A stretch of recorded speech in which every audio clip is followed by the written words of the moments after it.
안녕하세요.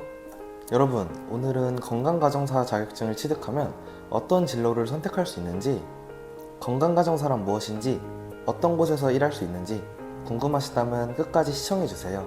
건강가정사는 가족 문제 해결과 복지를 위해 다양한 지원을 하는 전문가입니다. 가족 상담, 교육, 복지 서비스 운영 및 기획까지 폭넓은 역할을 담당하죠. 특히 가족 해체 문제나 다문화 가정, 맞벌이 가정 등 다양한 가족 유형을 지원하는데 초점을 맞추고 있습니다. 그럼 건강가정사를 취득하면 나아갈 수 있는 대표적인 두 가지 진로를 알아볼까요? 전국에 있는 건강가정지원센터나 다문화 가족 지원센터에서 가족 상담, 교육 프로그램 기획 및 운영을 담당할 수 있습니다. 가족의 화합과 복지를 위한 중요한 역할을 하죠. 두 번째는 공공기관 및 지자체 행정 업무인데요. 지자체에서 건강가정과 관련된 정책을 기획하거나 복지행정을 담당할 수 있습니다. 공무원 시험을 준비하시는 분들에게도 도움이 될 수 있겠죠? 자, 그렇다면 건강가정사를 취득하려면 어떤 조건을 먼저 충족해야 되는지 알아볼까요? 건강가정사 자격증은 두 가지의 조건을 충족해야 하는데요. 첫 번째, 2년제 이상 전문대 졸업자. 두 번째, 건강가정사 관련 과목 12과목 이수. 두 조건을 갖추면 건강가정사 자격증을 발급받을 수 있는데요. 여기서 고등학교 학력만 가지고 있다고 해서 걱정하실 필요가 없어요.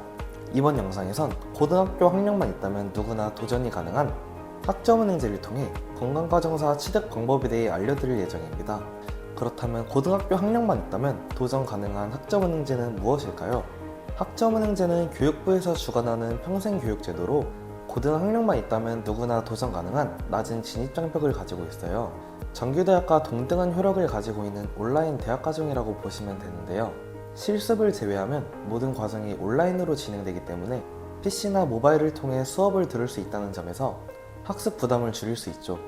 또한 학은제를 시작하게 되면 전문 학습 담당자가 배정되어 학습을 하는 모든 과정에서 도움을 받을 수 있으며 같은 대학과정이기에 시험, 퀴즈, 토론, 과제 등이 평가 요소로 존재를 합니다. 시험 기간엔 요점 정리본을 받아 더욱 효과적인 공부가 가능하고 토론이나 과제 같은 경우에는 직접 찾아서 작성을 해야 합니다. 이 부분에서 주의사항이 있는데요.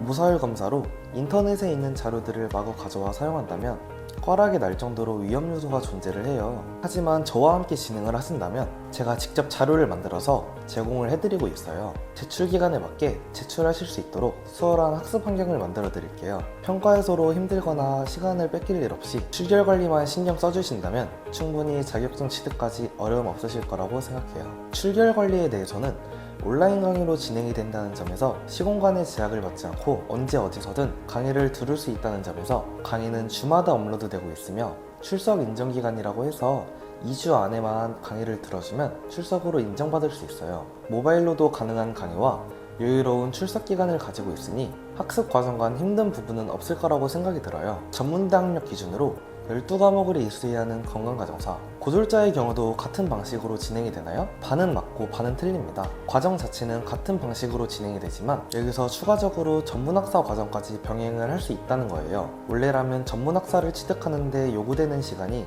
2년 정도로 알고 계실 텐데요. 학점은행제로 준비를 하신다면 최단 기간 1년으로도 끝낼 수 있다는 점에서 많은 분들이 학력 개선을 위해 학점은행제를 활용하고 계신 것 같아요. 건강가정사 필수 과목을 이수하는 과정에서 전문학사 과정을 함께 병행할 수 있다는 것과 준비 기간을 대폭 줄일 수 있으며 학습 과정과 멘토 선생님의 도움을 받을 수 있다는 점에서 어렵지 않게 진행을 할 수 있기에 유리한 과정을 만들어 나갈 수 있으니 꼭 한번 도전해보세요. 특히 건강가정사 취득 시 필요한 이수 과목 중 사회복지사와 중복되는 과목이 많으므로 추가적으로 몇 과목만 더 들어준다면 자연스레 사회복지사 2급 자격증까지 연계가 가능하니 꼭 멘토와 상의 후 플랜을 만들어 보아요. 오늘은 건강가정사 취득 후 다양한 진로와 취득 방법에 대해 알아보았는데요. 여러분은 어떤 분야에서 활동하고 싶으신가요? 궁금한 점이 있다면 댓글로 남겨주시고 더 많은 유익한 정보를 원하신다면 구독과 좋아요 잊지 마세요. 그럼 다음 영상에서 또 만나요.